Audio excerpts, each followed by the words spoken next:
नमस्कार बंधुगण पवित्र गणेश पूजा उपलक्षे हार्दिक शुभेच्छा एवं शुभकामना। जदि तुला राशि आपण मानकर होता है तेबे ए भिडियोटी को थरे मात्र शेष पर्यंत निहाती देखंतु।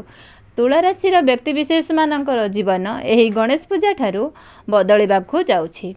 कारण ग्रह नक्षत्रक चलन रे गोटे बड़ परिवर्तन होबाकू जाउछि, जहाँ फल आपणकर जीवन रे चलीथिबा सुख दुख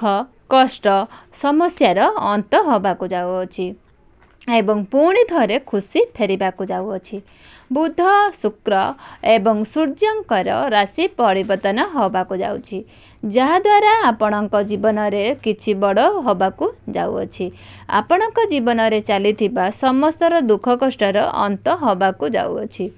पुनर्बार आपणक जीवन रे पुणी खुशी फेरिबाकू जाउछि। तेबे आसंतु जानिबा एही गणेश पूजा ठारू आपणकर जीवन रे कौन सबु बड़ परिवर्तन होबाकू जाउछि। यह पूर्वर आपणकर तुला राशि होता है एवं आपण जदि ईश्वर को सच्चा हृदय भक्ति करती विश्वास भी करती तेबे ए भिडियोटी को लाइक करी कमेंट बॉक्स रे जय श्री गणेश निश्चित लिखि दियंतु। तेबे दर्शक बंधु पूर्वर आपणकर स्वास्थ्य खराब रहुथिला, धनजनित समस्या भी लगी रहुथिला, आपण ऋण नेइथिले किंतु ऋण सुझी पारु नथिले, ऋणर भार आपणक उपरे बढ़ी जाइथिला, गृह परिवार रे बहुत खुशीर वातावरण भी नथिला, शिक्षा क्षेत्र रे समस्या भी देखा देउथिला, आपणकर अनेसेसरी खर्च भी मध्य होउथिला, समाज रे आपणकर मान सम्मान नथिला, आपणको चाकरी प्राप्ति भी होई पारु नथिला, संतान संपत्ति को नहीं बहुत चिंतित भी रहुथिले, आपणकर प्रेम जीवन रे मध्य समस्या भी देखा देउथिला, व्यापार भी मध्य लॉस होउथिला। तेबे एही बेले जहाँ भी समस्या आपणक जीवन रे चालुथिला ताहा एबे दूर होबाकू जाउछि, आपणकर जीवन रे पुणी थरे खुशी फेरिबाकू जाउछि, आपणक जीवन रे नूतन सूर्य उदय होबाकू जाउछि। देखंतु शुक्रंकर राशि परिवर्तन होउछि, शुक्र जेहे कि धनर कारक ग्रह, शुक्र ग्रह को महालक्ष्मी स्वरूप बोली मना जाय थाए। शुक्र आपणकर द्वादश घर थिले निजस्थ अवस्था भी थिले, बहुत खराब स्थिति रे भी थिले, सेथिपई आपणक जीवन रे धन आसुनथिला, धनर व्यय भी घटुथिला, चारिआडू समस्या भी घेरी होई रहुथिला। किंतु एही गणेश पूजा परे शुक्र आपणकर प्रथम भाव को निज घर को लग्न भाव को चलन करिवे, बहुत बलवान स्थिति रे मध्य रहिबे। शुक्र एठारे मालव्य नवक राजयुग निर्माण करिवे, कालपुरुष कुंडली रे मालव्यर राजयुग को बहुत श्रेष्ठ बोली मना जाय थाए एवं शुक्र होउचंती आपणकर राशि अधिपति। एथिरे कौनसी संदेह नाही कि आपण समस्त क्षेत्र रे उन्नति करबाकू जाउछंती, सफलता मध्य पाइबाकू जाउछंती, आपण जणे भाग्यशाली व्यक्ति बोली बनिबाकू जाउछंती, काहे कि ना शुक्र हेउछंती धनर कारक ग्रह। चारि दिगरु आपणकर धन प्राप्ति हेब, आपण आकस्मिक भाव रे धन पाइबार मध्य जोग बनु अछि। शुक्र होउचंती बाहन कारक ग्रह, एही समय रे कौनसी जानवाहन क्रय करि पारंती, क्रय करिबा पई चिंता मध्य करि पारंती, वाहन सुख आपणको निश्चित प्राप्ति हेब। पूर्वरु जदि आपणकर स्वास्थ्य रे किछि समस्या लगी रहुथिला सेथिरे मध्य सुधार आसीजिवो, आपणकर आत्मबल मध्य बढ़िबो, कॉन्फिडेंस मध्य मळिबो, आपणको समाज रे मध्य मान सम्मान भी बढ़िबो, आपण एही समय रे कोनोसी गुप्त ज्ञानर मध्य अध्ययन करि पारंती। शुक्र होउछंती प्रेमर कारक ग्रह, प्रेम जीवन पई एही गणेश पूजा परर समय बहुत शुभ अटे। जो मानकर कथावार्ता बंद हो जाइथिला, से ब्रेकअप हो जाइथिला, तेबे एही समय माने गणेश पूजा रे पुणी कैप्चर होई पारे, कथावार्ता भी पुणी बढ़ी पारे एवं पंचम भाव रे शनि मध्य विराजमान अछंती, शनि एठारे निज घरे बलवान स्थिति रे अछंती, तो आपणक प्रेम जीवन पई एही गणेश पूजार परर समय अत्यंत शुभ अटे। आपणक मध्य रे तालमेल मध्य बहुत भल रहिबो, शिक्षा क्षेत्र पई एही समय अत्यंत शुभ अटे, कारण शनि एठारे आपणकर शिक्षा क्षेत्र को मजबूत बनाउछंती, आपण आपणकर पाठपढ़ारे कौनसी बड़ डिसीजन नहीं भी पारती कौनसी उच्च शिक्षा पाई आपण बाहर को भी जाई पारती आपणक भितर ज्ञान भी बढ़िबो बुद्धि बढ़िबो एवं ज्ञान वृद्धि बल रे आपण विद्या क्षेत्र रे बहुत बड़ उन्नति करने को जाउछंती जदि आपणकर कौनसी एग्जाम रहुची एही गणेश पूजा परे सेथिरे मध्य आपण निश्चित सफलता प्राप्ति करिवे पूर्वरु आपणकर जदि मन पाठपढ़ारे लागु नथिला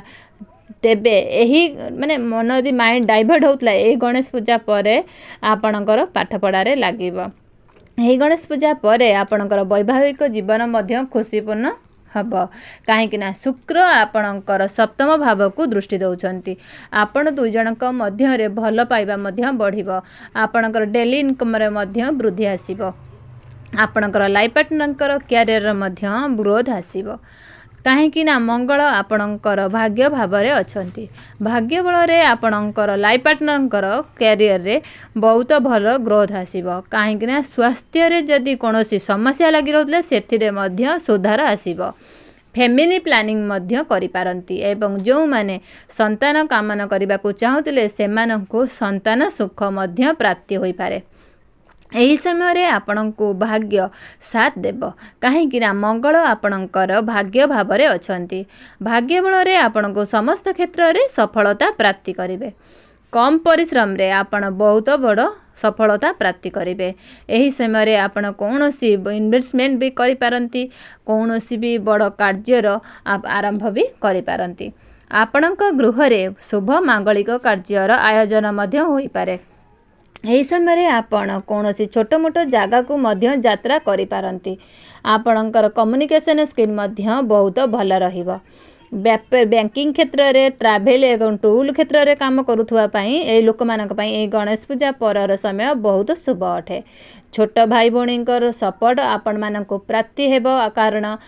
एकादश भाव में सूर्य एवं बुध आपण बुध आदित्य राजयोग निर्माण करुछंती आपण को अचानक लाभ प्राप्ति हेबो कहीं एकादश भाव अचानक भावर होता है लाभर भी होता है इच्छा वृत्तिर भी भाव होता है आपणक समस्तंकर इच्छा पूर्ण हब समाज रे आपण को मान सम्मान प्राप्ति हेबो कैरियर क्षेत्र मध्य आपण को बहुत बड़ उन्नति भी करेंगे प्रमोशन हबार मध्य जोग बनुअछि एही गणेश पूजा परे आ जो मानक पाखरे कौनसी चाकरी बाकरी नाही सेमानंकु नूतन चाकरी मध्य प्राप्ति होई पारे सेथिपाई आपण चेष्टा जारी रखंतु उपर ऑफिसरंकर सपोर्ट आपणको प्राप्ति हेबो बड़ गुरुजन मानकर सपोर्ट आपणको प्राप्ति हेबो राजनीति क्षेत्र रे थिबा लोक मानक पाई एही गणेश पूजा परर समय बहुत शुभ अछि सरकारी क्षेत्र रे आपणको बहुत अधिक लाभ प्राप्ति हेबो कंप्यूटर एवं एग्जाम देवाक भी जो माने चाहूचंती सेमानंको बहुत अधिक सफलता प्राप्ति हेबो आपणकर पितांकर स्वास्थ्य रे सुधार आसीबो पितांक सहित आपणकर संपर्क बहुत भल रहिबो पारिवारिक सुख आपणको प्राप्ति हेबो आपणकर बाणी रे मधुरता आसीबो एवं व्यापार वाणिज्य करुथुवा लोक मानक पई एही गणेश पूजा परर समय अत्यंत शुभ अटे तांकर व्यापार रे अधिक बल उन्नति करिवे आपण डेली इनकम रे बुद्धि आसीबो आपण पैसा किछि संचय करि पारिबे आपणकर बैंक बैलेंस मध्य बढ़िबो आपणकर रोजगार मध्य बढ़िबो आपण किछि नूतन व्यापार मध्य आरंभ करि पारंती एवं गुरुंकर दृष्टि मध्य आपणको द्वादश घर उपरे रहुअछि आपण एही समय रे विदेश यात्रा मध्य करि पारंती विदेश रे रही आपण काम कार्य करुथुवा लोक मानक पई एही गणेश पूजा परर समय बहुत शुभ अटे सेमानको बहुत लाभ मध्य प्राप्ति करिबा इंपोर्ट एक्सपोर्ट रो काम करुथुवा लोक मानक पई एही गणेश पूजा परर समय बहुत शुभ अटे सेमानको बहुत अधिक लाभ प्राप्ति हेबो एवं शेयर मार्केट ट्रेडिंग एवं स्टॉक मार्केट रो काम करुथुवा लोक मानक पई एही गणेश पूजा परर समय अत्यंत शुभ अटे सेमानंको भाग्य साथ देव सेमानंको आकस्मिक धन मध्य लाभ मध्य प्राप्ति हेबो एही गणेश पूजा परे तुला राशि व्यक्ति विशेष समस्त क्षेत्र में सफलता पाइबा को जाउछंती ताहा विद्या क्षेत्र में हो किंबा वैवाहिक जीवन में हो प्रेम जीवन में हो चाकरी क्षेत्र में हो किंबा व्यापार वाणिज्य क्षेत्र में हो ସମସ୍ତ କ୍ଷେତ୍ରରେ ସଫଳତା ପାଇବାକୁ ଯାଉଛନ୍ତି। ତେବେ ଏହି ରାଶିଟି ଆପଣଙ୍କର ହୋଇଥାଏ ତେବେ ତଳେ ଥିବା କମେଣ୍ଟ ବକ୍ସରେ ଜୟ ଶ୍ରୀ ଗଣେଶ ଜୟ ମା ଲକ୍ଷ୍ମୀ ଅବଶ୍ୟ ଲେଖିଦିଅନ୍ତୁ ଏବଂ ଭିଡ଼ିଓକୁ ଗୋଟେ ଲାଇକ୍ କରିଦିଅନ୍ତୁ। ତେବେ ଦର୍ଶକ ବନ୍ଧୁ ମୋର ଭିଡ଼ିଓଟି ପସନ୍ଦ ହେଲେ ଆପଣଙ୍କର ସାଙ୍ଗସାଥୀକୁ ମଧ୍ୟ ସେୟାର କରିଦେବେ। ରହିଲି ଦର୍ଶକ ବନ୍ଧୁ, ଧନ୍ୟବାଦ।